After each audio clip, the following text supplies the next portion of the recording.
할렐루야. 하나님의 크신 은혜와 평강이 2월 첫 주일 감사 예배로 예배한 우리 모든 성도들에게 함께 하시기를 간절히 축복합니다.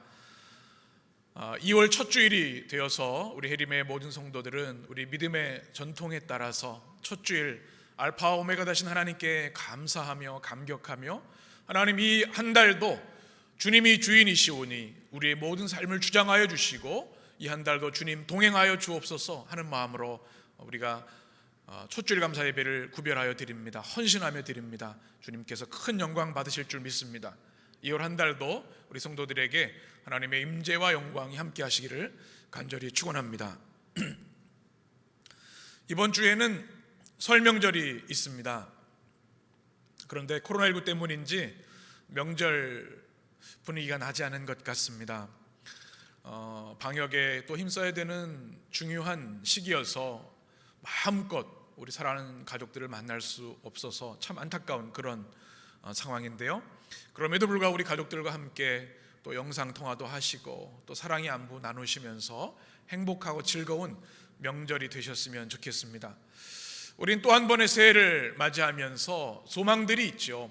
우리 사람들이 하나님 안에서 또 즐거움과 기쁨을 누리며 사는 삶일 텐데요. 우리가 새해 모든 사람들이 그래서 새해 소망을 담아서 축복의 인사를 합니다. 여러분, 우리 이 시간은 잠시 서로 축복하면 좋겠어요. 우리 옆에 있는 분들 축복할까요? 사랑하고 축복합니다. 새해 인사도 한 번 더 하겠습니다. 새해 복 많이 받으세요.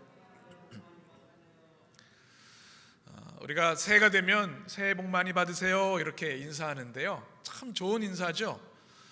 세계 여러 나라에서도 동일한 마음으로 서로를 축복하는 것을 보았습니다. 제가 지난주 다른 나라에서는 어떻게 새해 인사를 하는가 연구를 해봤는데요, 자막을 좀 보시면 미국에서는 어떻게 하죠? 우리가 잘 알죠? 해피 뉴 이어 합니다.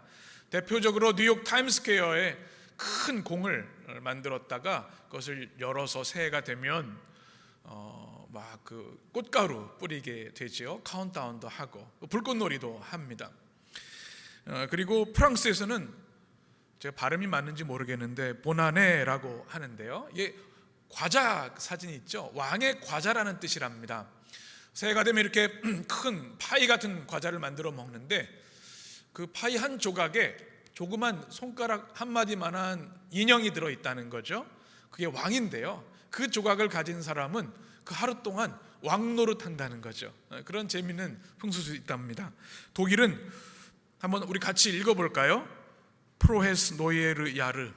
새해, 이것도 뭐 새해 복 많이 받으세요 그런 뜻일 텐데, 독일에서는 새해 전날 가족들이 모여서 흑백 영화를 보는 그런 전통이 있다고 합니다.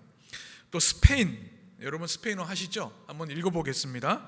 벨리스 아뇨 누에보. 우리 노래도 있는 것 같은데, 스페인에서는 이 새해가 되면 포도 12알을 먹는답니다. 무슨 뜻일까요?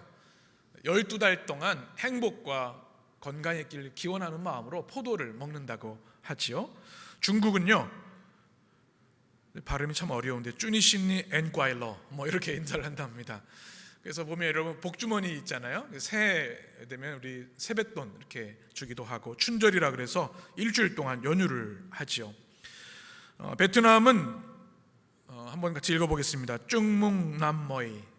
그래서 베트남은 이렇게 큰 수박을 딱 짝에서 빨간 수박이 많을수록 올해 복이 있겠다, 또 까만 씨가 많을수록 복이 많겠다 이렇게 생각을 하면서 새해를 맞이한다고 합니다.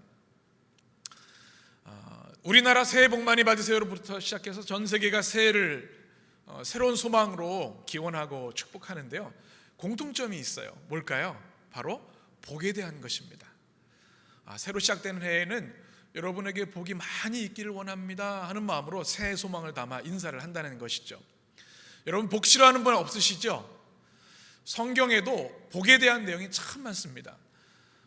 우리가 잘 알고 있는 아브라함을 기억하시죠? 창세기 보면 아브라함에 대한 놀라운 축복의 말씀이 있는데 우리 같이 읽겠습니다. 12장 2절인데요 같이, 내가 너로 큰 민족을 이루고 내게 복을 주어 내 이름을 창대하게 하리니 너는 복이 될지라. 참 놀라운 축복이죠. 복이 되라 라는 그런 축복. 이삭에게도 르호봇의 축복을 주셨죠. 가는 곳마다 확장의 은혜를 주셨는데 창세기 26장에 보면 이런 축복을 주십니다. 같이 읽겠습니다. 그 밤에 여호와께서 그에게 나타나 이르시되 나는 내 아버지 아브라함의 하나님이니 두려워하지 말라. 내 종 아브라함을 위하여 내가 너와 함께 있어 내게 복을 주어 내 자손이 번성하게 하리라 하신지라. 아멘. 이삭에게도 아브라함에게 약속했던 그 복을 너에게 주어서 번성하게 될 것이다. 이 창세기에 나오는 족장들에게 하나님은 놀라운 복을 약속해 주셨고 실제로 복을 주셨습니다. 또 민수기에 보면 아론의 축복을 우리가 기록하시죠. 우리 민수기 6장에는 나오는 말씀인데요, 우리 같이 이 말씀은 하나님께서 아론에게 이스라엘 백성을 이렇게 축복하라고 주신 말씀인데 우리 서로를 축복하는 마음으로 같이 한 목소리로 읽겠습니다. 여호와께서 내게 복을 주시고 너를 지키시기를 원하며 여호와는 그 얼굴을 내게 비추사 은혜 베푸시기를 원하며 여호와는 그 얼굴을 내게로 향하여 드사 평강 주시기를 원하노라 할지니라 하라. 그들이 이같이 내 이름으로 이스라엘 자손에게 축복할지니 내가 그들에게 복을 주리라. 아멘. 너무나 축복의 말씀이죠. 이 말씀대로 여러분에게 하나님의 복이 임하게 되기를 축복합니다. 성경에서 말하는 이 복은요, 그런데 세상에서 말하는 복과는 분명한 차이가 있습니다. 한번 따라해 보실까요? 바라크. 성경에서 말하는 축복을 히브리어로 바라크라고 말하는데 이것은 하나님과의 바른 관계에서 오는 복을 이야기합니다. 구체적으로 이런 뜻이 있어요. 원래 바라크라는 단어가 엎드리라는 뜻을 가지고 있습니다. 뭘까요? 하나님께 기도하는 자가 복 있는 사람이다 라는 말씀입니다. 또 이 바라크는 또 한 가지 의미가 있습니다. 뭘까요? 그것은 찬양하다. 하나님을 찬양하는 자가 복되다라는 말씀이죠. 세상과 좀 다르죠? 또 한 가지 뜻이 있습니다. 바라크에는 또 한 가지 뜻이 있는데 그건 뭐냐면 하나님 주신 복을 나누어 주는 것, 축복의 중보자가 되는 뜻을 가지고 있습니다. 축복은 위에서 내려오는 거거든요. 하나님 우리에게 주시면 그 복을 나누는 것, 이런 것이 바라크라고 하는 뜻의 단어입니다. 너무나 멋있는 축복의 말씀이시죠. 여러분에게 이 바라크의 은혜가 임하게 되기를 간절히 축복합니다. 엎드리는 것이, 하나님께 엎드려 기도하는 것이 복이요, 찬양하는 것이 복이요, 하나님 주시는 복을 나누는 것이 복이라고 하는 이 성경의 복 바라크, 이것이 우리에게 사모함이 되고 또 우리 삶에 임하게 되기를 원합니다. 분명한 차이가 뭡니까? 하나님과의 바른 관계에서 오는 축복이 바로 진정한 복이라는 말씀이죠. 진정한 복은 무엇인가? 하나님을 진정으로 경외하고 사랑하고 신뢰하고 어느 곳에 있든지 하나님을 예배하고 언제나 하나님과 동행하는 것이 진정한 복이라는 말씀입니다. 이 아름다운 복이 이 새해 여러분 가운데 있게 되기를 간절히 축복합니다. 하나님은 복의 근원이시고 복의 수요자이신데요, 시편 1편에 이렇게 우리에게 복 있는 자가 어떤 사람인가 말씀하고 있습니다. 같이 읽겠습니다.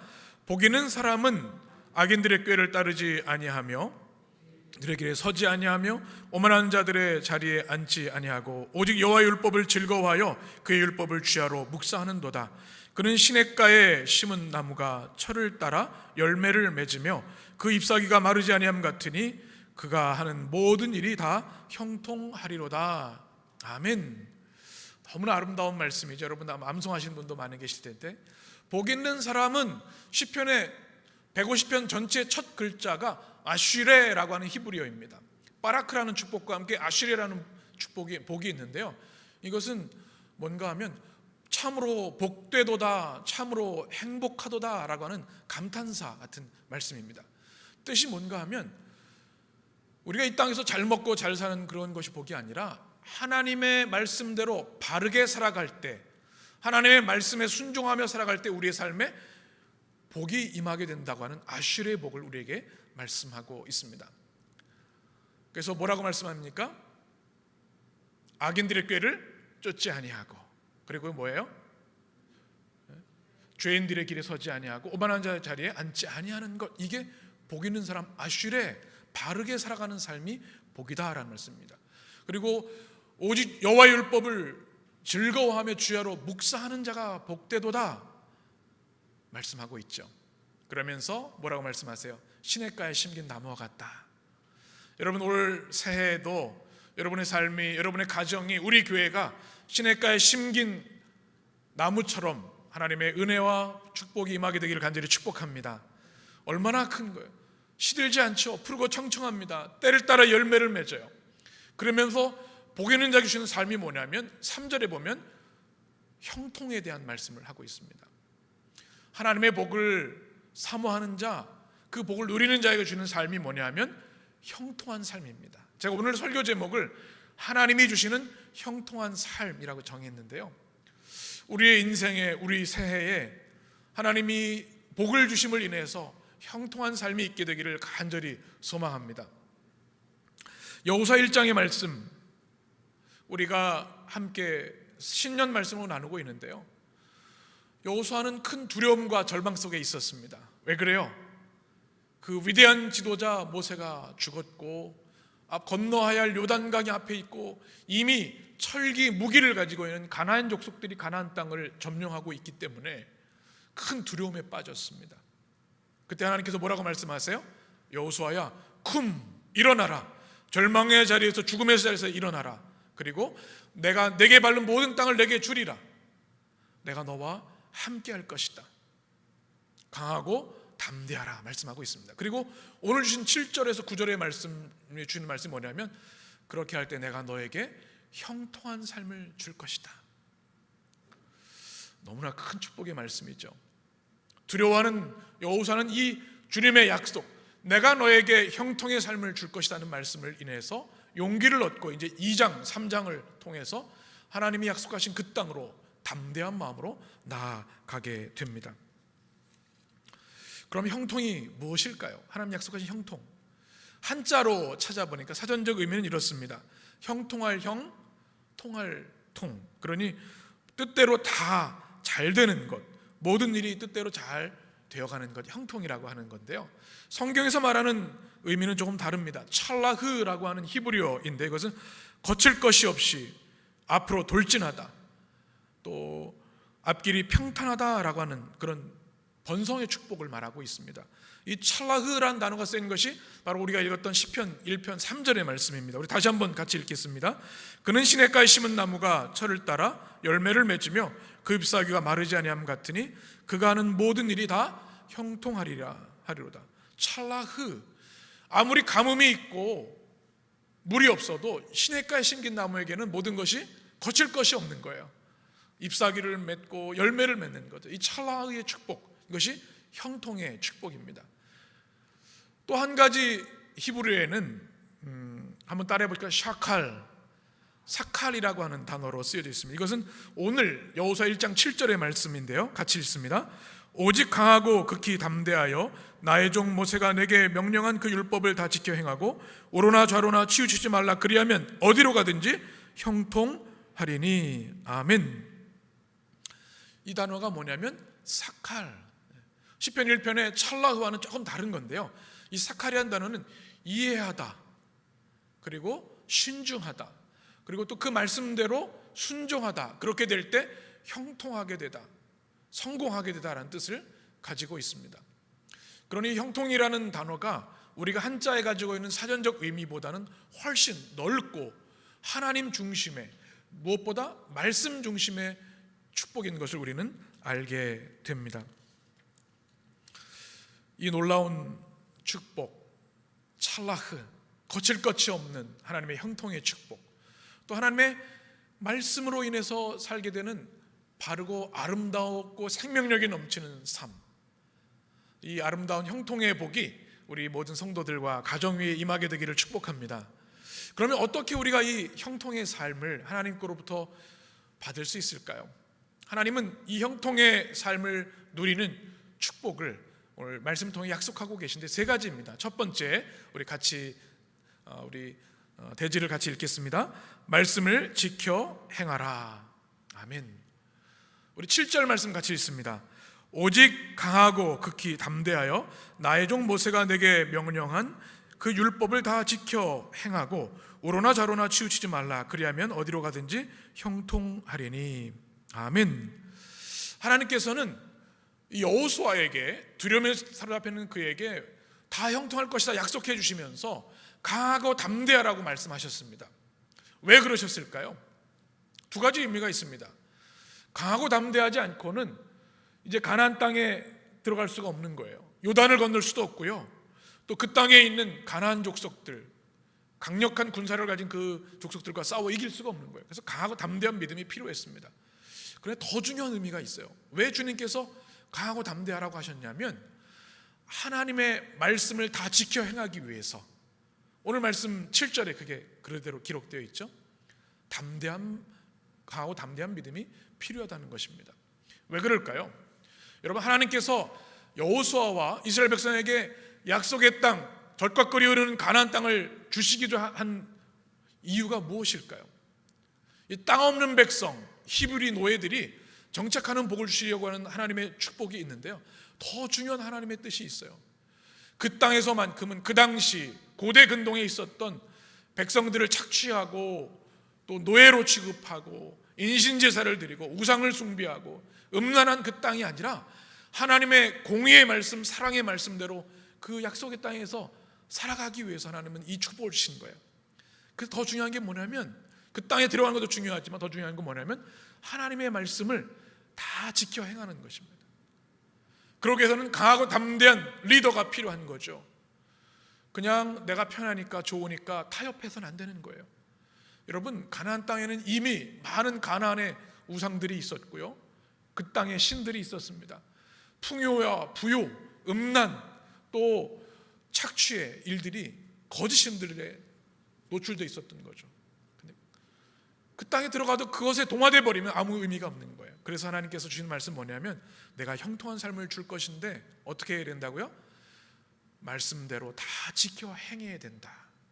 목숨을 걸고 그 땅에서는 세상의 법이 아니라 하나님의 말씀에 순종하며 하나님의 말씀의 원리대로 살아야 한다 말씀해 주시는 겁니다. 사랑하는 성도 여러분, 오늘 7절의 말씀이 여러분의 마음에 새겨지게 되기를 간절히 축복합니다. 이 땅에서 우리가 부유하고 건강하고 풍족한 것, 그것이 복인데요, 진정한 복일까요? 하나님께는 그것이 크게 복이 아닙니다. 중요한 것은 하나님의 말씀대로 살아가는 백성이 되는 것이죠. 그때 오늘 말씀 보게 되면 나의 종 모세가 내게 명령한 그 율법, 이 말씀을 지키라고 말씀합니다. 이것은 뭐냐면 하나님 모세에게 직접 주셨던 시내산 계약을 말하죠. 그 말씀을 다 지켜 행하는 것이 중요하다. 여러분, 우리가 하나님의 말씀을 사랑하고 말씀의 은혜를 갈망합니다. 여러분, 성경 말씀 읽을 때 큰 은혜가 있으시죠? 여러분, 말씀의 은혜에 깊이 들어가셨으면 좋겠어요. 그런데 중요한 것은 뭔가 하면 그 은혜를 경험하는 것, 받는 것도 중요하지만 더 중요한 건 뭐냐면 그 말씀을 그대로 살아내는 것, 이것이 너무도 중요하다는 것입니다. 제가 지난주에 유진 피터슨 박사님의 이 책을 먹으라는 책을 읽었습니다. 이 한 구절을 좀 소개해 드리려고 하는데요, 사단의 전략 가운데 그리스도인들에게 말씀을 읽지 못하게 하는 고도의 전략이 있다는 거예요. 그게 뭐냐면 거룩한 무관심이라는 뜻입니다. 성경을 존경하고 사랑하고 거룩한 것으로 여기면서 정작 성경은 안 읽게 하는 것이 사단의 전략이라는 거죠. 제가 인용해 드리겠습니다. 성경에 대한 경건한 무관심을 가지게 하는 사탄에 대항해서 성경을 적절하게 그리고 정확하게 읽기 위해서는 성경을 읽는 동시에 그것을 살아야 합니다. 참 그리스도인은 성경을 읽는 동시에 그 말씀대로 살아야 합니다. 성경을 읽는 것은 복음을 삶으로 사는 것과 분리되어서는 안 됩니다. 무슨 말씀이에요? 말씀의 은혜를 우리가 받는 것으로 만족할 것이 아니라 그 말씀이 우리에게 명하시는 말씀대로 살아내야 된다는 겁니다. 그 말씀을 지켜 행해야 된다는 말씀입니다. 올해 2021년 시작하면서 우리 전교인 성경 통독을 하고 있습니다. 맥체인 성경 통독 우리 밴드에서 아주 매일 말씀의 향연이 일어나고 있습니다. 또 우리 개인적으로 또 성경 통독하면서 은혜를 많이 받으실 줄 알아요.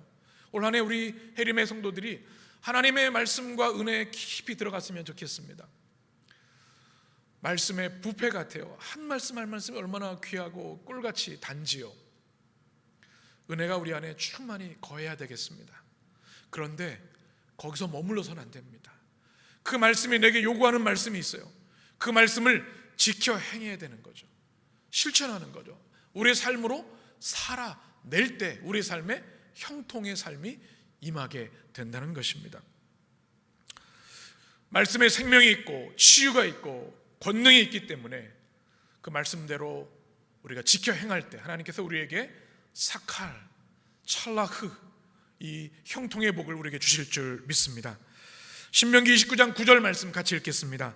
그런즉 너희는 이 언약의 말씀을 지켜 행하라. 그리하면 너희가 하는 모든 일이 형통하리라.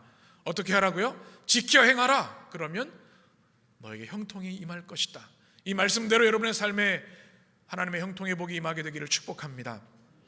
어떻게 하나님 주시는 형통의 삶을 살 수 있는가? 두 번째, 우리 같이 읽겠습니다. 좌로나 우로나 치우치지 말라. 여러분, 밸런싱 아티스트라는 직업을 혹시 들어보셨습니까? 사진을 보시면 밸런싱이라는 게 중심을, 균형을 잡는다는 뜻이죠. 처음 들어보는 직업인데요. 이 변남석 씨는 우리나라 균형의 황제 이런 별명이 있더라고요.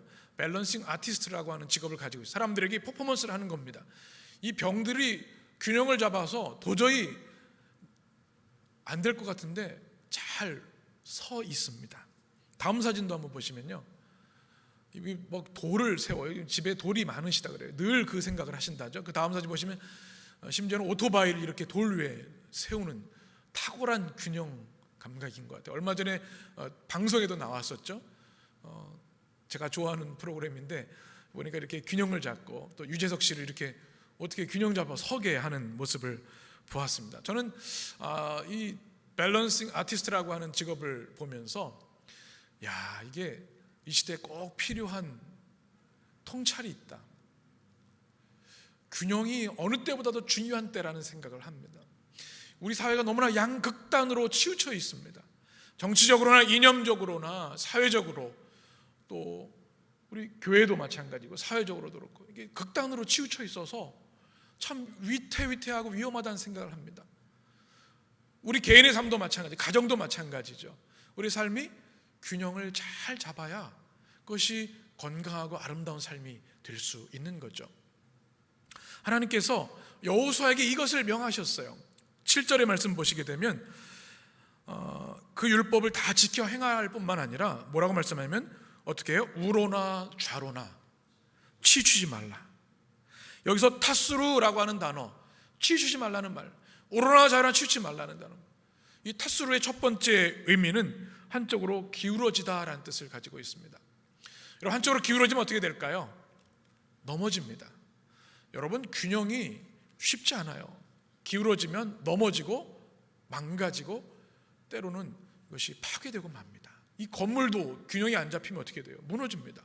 사람의 삶도 균형이 안 잡히면 이게 무너지는 거예요. 겉으로 보는 멀쩡해도 말이죠. 그래서 중심을 잡는 게 중요한 겁니다. 여러분, 중심에 무엇이 있으신가요? 그것이 세상의 것이 되게 되면 치우칠 수 있고요, 기울어질 수가 있어요. 하나님의 말씀이 우리 중심에 있으면 흔들림이 없게 되는 줄 믿습니다. 이 치우치지 말라는 단어가 또 하나의 뜻이 있습니다. 그것은 타스루라는 돌아서다라는 뜻입니다. 치우치지 말라는 말씀은 뭐냐면 하나님의 말씀에서 절대로 돌아서면 안 된다. 말씀을 떠나서는 안 된다. 여러분, 여호수아가 이제 가나안에 들어가서 여리고성을 점령하고 앞으로 말씀 쭉 보시게 되면 계속되는 승리를 취하는데요, 자기 승리에 도취되면요 하나님의 말씀을 잊어버리는 순간이 옵니다. 아이성에서 실패하잖아요. 훨씬 작은 성인데 기울어지는 거예요. 하나님의 말씀으로만 승리할 수 있는데 내 경험과 내 능력이 있다고 생각을 해서 기울어지면 하나님의 말씀을 떠나게 됩니다. 그러할 때 어떻게 돼요? 치우치게 되고 무너지게 되는 겁니다. 사랑하는 여러분, 참 중심을 잡기 어려운 시대를 우리 살아가고 있습니다. 얼마나 많은 가치 혼돈이 우리 가운데 있는지 몰라요. 이런 말 저런 말, 이런 방송 저런 방송, 미디어들도 마찬가지죠. 여러분, 이 혼란의 시대에 하나님의 말씀으로 중심을 잡게 되시길 축원합니다. 그래서 우로나 좌우로나 치우치지 않는 하나님의 백성들, 그래서 주시는 형통의 삶이 있게 되기를 간절히 축복합니다. 또 하나님 주시는 형통의 삶을 살기 위해서 우리에게 주시는 명령이 있습니다. 한번 따라하겠습니다. 말씀을 주야로 묵상하라. 8절 말씀 같이 읽겠습니다. 이 율법책을 내 입에서 떠나지 말게 하며 주야로 그것을 묵상하여 그 안에 기록된 대로 다 지켜 행하라. 그리하면 내 길이 평탄하게 될 것이며 내가 형통하리라. 아멘. 어떻게 하라고요? 형통한 삶을 원한다면 내 입에서 말씀을 떠나지 않게 하라. 여러분의 입술에 하나님의 말씀이 늘 머무르게 되기를 축복합니다. 또 어떻게 그렇게 될 수 있을까요? 그 방법이 바로 주야로 말씀을 묵상하는 겁니다. 여러분, 하나님의 말씀 묵상하고 계시죠? 묵상의 사전적인 뜻이 뭘까요? 한자의 글을 보면 조용하게 생각하는 것, 그것을 묵상이라고 합니다. 그런데 성경에서 말하는 묵상은 훨씬 역동적이고 강력합니다. 우리가 히브리어를 한번 잠시 보겠는데 바로 하가라는 단어입니다. 하가. 묵상이 무슨 뜻이라고요? 하가입니다. 하가. 두 가지 뜻이 있어요. 이 하가, 주야로 묵상하는 자로다 할 때 이 말씀이 뭐냐면 작은 소리로 되뇌이다 라는 뜻을 가지고 있습니다. 작은 소리로 계속 반복해서 말하는 거예요. 가장 작은 소리로. 그리고 이거 중요한 이 하가라는 게 뭐냐면 나에게 하는 말씀으로 계속해서 내 입술로 작은 소리로 말하는 거예요. 예를 들면 복있는 사람은 악인의 길을 쫓지 아니하고 죄인의 길에 서지 아니하며 어떻게 해요? 오만한 자의 자리에 앉는다. 계속해서 작은 소리 읊조리면서 나에게 말하는 말씀을 듣는 겁니다. 이게 뭐라고요? 하가입니다. 그래서 이것을 읊조림의 영성이라고 합니다. 우리가 성경을 읽을 때 때로는 공부로 읽을 때가 있어요. 공부가 필요한 순간이 분명히 있습니다. 신학적인 배경도 알아야 되고 역사적인 흐름도 알아야 되기 때문에. 그런데 이 묵상이라는 단어는 연구하고 분석하는 큐티가 아니라 계속해서 작은 목소리로 내 입에 담으면서 반복하면서 하나님 내게 주시는 음성을 깨달음으로 받는 것이 하가, 묵상입니다. 복 있는 사람은 악인의 길을 쫓지 아니하고 죄인의 길에 서지 아니하며 오만한 자의 자리에 앉지 아니하며 오직 여호와의 율법을 즐거워하며 주야로 묵상하는 자로다. 이것을 끊임없이 말하면서 내게 주는 말씀을 듣는 것이 묵상, 하가라는 뜻을 가지고 있습니다. 여러분의 삶에 이 하가의 영성이 있게 되기를 원합니다. 또 한 가지 중요한 뜻이 있는데 두 번째 뜻은 뭔가 하면 말씀을 즐거워해서 어쩔 줄 몰라 하는 은혜를 경험하는 것을 말합니다. 여러분 금식하다가 맛있는 것을 먹으면 그게 입에 달죠. 제 군대 생활이 생각이 나는데요. 훈련 받을 때 이렇게 일반 음식을 못 먹잖아요. 그러다가 초코파이 하나 먹으면요, 이 초코파이가 온몸에 쫙 퍼지는 같은 느낌이 있어요. 훈련소에 그런 기억이 있어요. 너무 맛있는 거예요. 막 달게 느껴지는 거죠. 이 하나님의 말씀 묵상한다는 하가라는 단어가 그런 뜻이에요. 너무 좋아서 그 말씀이 어쩔 줄 몰라 하는 겁니다. 여러분 그 은혜 경험해 보셨습니까? 여러분의 그 은혜가 있게 되기를 간절히 축복합니다. 이건 강력한 메시지죠. 이게 푹 빠지는 걸 말합니다. 여러분 사랑의 편지 받아보셨죠? 사랑하는 사람이 준 편지는 얼마나 소중합니까? 품고 다니고요, 읽고 또 읽어요. 이게 바로 묵상의 의미를 가지고 있는 거죠. 요즘 손주 보시는 분들이 계시는데 손주가 그렇게 예쁘신가 봐요. 말로 설명이 안 돼요. 이보다 더 행복한 게 있을까? 저는 아직 모르겠는데요. 아마 그런 것 같아요. 그냥 어쩔 줄 몰라 하는 거예요. 하나님의 말씀을 묵상한다는 것이 세상에 잡다하고 허탄한 것이 아니라 꿀같이 단 하나님의 말씀이 너무나 좋고 달아서 어쩔 줄 몰라 하는 그 말씀에 푹 빠지는 게 묵상입니다. 주야로 말씀을 묵상하라는 말씀은 그 말씀을 억지로 의무로 읽으라는 말씀이 아니라 그 말씀이 좋아서 어쩔 줄 몰라 하며 기뻐하라는 말씀입니다. 그때 우리는 그것을 우리 입술에서 말씀이 떠나지 않게 할 수 있는 것이죠. 유진 피터슨 목사님께서 이 묵상을 영적 독서라고 이렇게 표현해요. spiritual reading이라고 말했는데요. 이렇게 정의하고 있어요. 너무나 잘 표현해주고 있습니다. 한번 제가 읽어드리겠습니다. 영적 독서는 맛보고 은미하고 그 달콤하고 향긋하고 하며 입에 침이 고이게 하고 영혼에 힘을 불어넣어주는 단어들을 기대하고 받아 먹으면서 부드럽게 가르랑거리며 나지막하게 으르렁거리게 되는 독서입니다. 영적 독서는 마치 음식이 우리 위장으로 들어오듯 우리의 영혼으로 들어가서 혈관으로 퍼져 거룩과 사랑과 지혜가 되는 독서입니다. 이게 뭐예요? 묵상의 기쁨, 은혜입니다. 하나님 말씀 이렇게 기쁨으로 먹고 마실 때, 즐거워할 때, 푹 빠질 때, 기뻐서 어쩔 줄 몰라 할 때 우리의 삶에 형통의 역사가 일어난다는, 우리 영혼이 살아나고요, 우리의 삶이 달라지고 우리 가정이 달라지고 우리의 사람과의 관계가 달라지고 이 사회가 달라지는 겁니다. 다윗이 시편 119편에 이렇게 고백합니다. 같이 읽습니다. 내가 사랑하는 주의 계명들을 스스로 즐거워하며 또 내가 사랑하는 주의 계명들을 향하여 내 손을 들고 주의 율례들을 작은 소리로 읊조리리이다. 즐거워서 손을 들어요. 말씀을 읽다가. 그리고 어떻게 해요? 읊조리는 거예요. 묵상하는 거예요. 하가예요. 하나님 말씀 푹 빠져서 손을 들고 주님을 경배하고 예배하게 되는 거죠. 이 하가의 축복, 이 은혜가 우리 가운데 경험되고 우리 교회가 이 하가의 은혜로 사로잡혔으면 좋겠습니다. 존 웨슬리 목사님 감리교 창시자이신데 사진을 보시면 감리교 신학대학교 그 로고에 보면 말을 타고 있는 존 웨슬리 목사님이 있습니다. 제가 이걸 보면서 그런 생각, 말 타면서 책을 보시면 위험할 텐데 떨어질 수도 있는데 이런 생각을 해봤어요. 성경책인데요, 실제로 존 웨슬리 목사님의 일기나 기록들을 보면 말을 타면서 성경을 읽었어요. 어떻게 읽었을까요? 여러분, 정도 갈 수가 없어요. 말을 타면서 이동하기 때문에 한 말씀을 읽고 계속 되뇌는 거예요. 반복하는 거예요. 나 자신에게 말하는, 하나님의 말씀 사로잡히도록 하가의 묵상을 하고 있는 거죠. 그럴 때 따로 설교 준비도 없으셨던 것 같아요. 그냥 내려서 설교하시는 거예요. 묵상으로 주시는 은혜. 바로 이 존 웨슬리 목사님 늘 성경을 손에 놓고 들고 있는 모습이죠. 그 다음 사진도 보시면요, 그래서 미국 연합감리교회도 로고를 보면 이 성경을 딱 말을 타고 있는 모습을 합니다. 이거는 우리가 조용한 자리에서 정해진 자리에서 하는 건 좋지만 일상에서 치열하게 말씀을 붙드는 모습을 얘기해 주고 있습니다. 전철에서도 스마트폰 통해 말씀 볼 수 있잖아요. 또 말씀을 우리가 아침에 RCC 묵상을 들었으면 그걸 길을 걸어가면서도 계속 되뇌일 수 있어요. 하가로.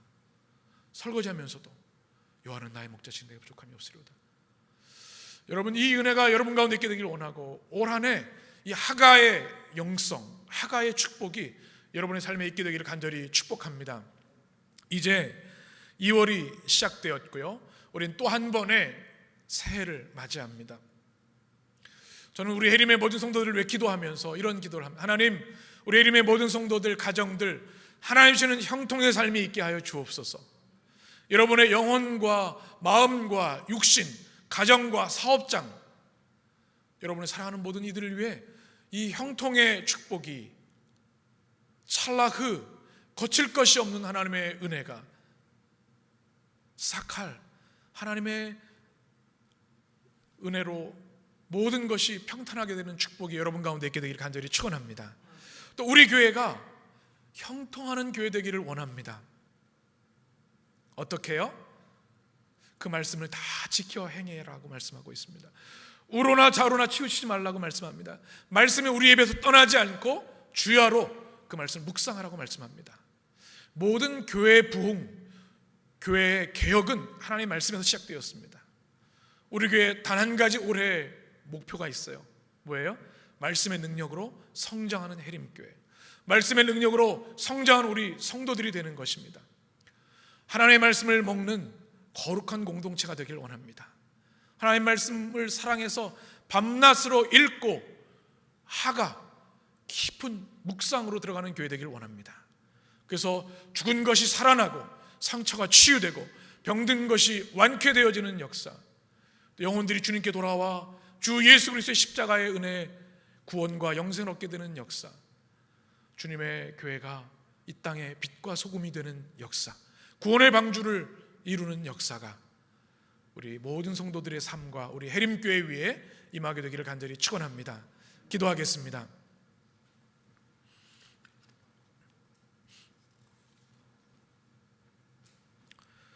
살아계신 하나님, 또 한 번의 새해를 맞이하는 우리 해림의 성도들을 위로하시고 축복해 주시기를 원합니다. 코로나19로 인해서 명절이지만 마음도 몸도 우리 삶의 상황도 얼어붙어 있는 것 같습니다. 하나님, 여호수아에게 주셨던 그 축복의 말씀을 우리 모든 성도들의 심령과 가정 위에 부어 주시옵소서. 오직 강하고 극히 담대하여 나의 종 모세가 내게 명령한 그 율법을 다 지켜 행하고 우로나 좌로나 치우치지 말라, 그리하면 어디로 가든지 형통하리니 이 율법책을 내 입에서 떠나지 말게 하며 주야로 그것을 묵상하여 다 지켜 행하라. 그리하면 내 길이 평탄하게 될 것이며 내가 형통하리라. 하나님, 이 말씀을 우리의 가슴에 새기고 올 한 해 하나님이 주는 형통의 삶을 살아가는 성도들, 가정들, 우리 자녀들, 우리 해림교회 되도록 축복하여 주옵소서. 우리 주님 예수 그리스도 이름으로 기도합니다. 아멘.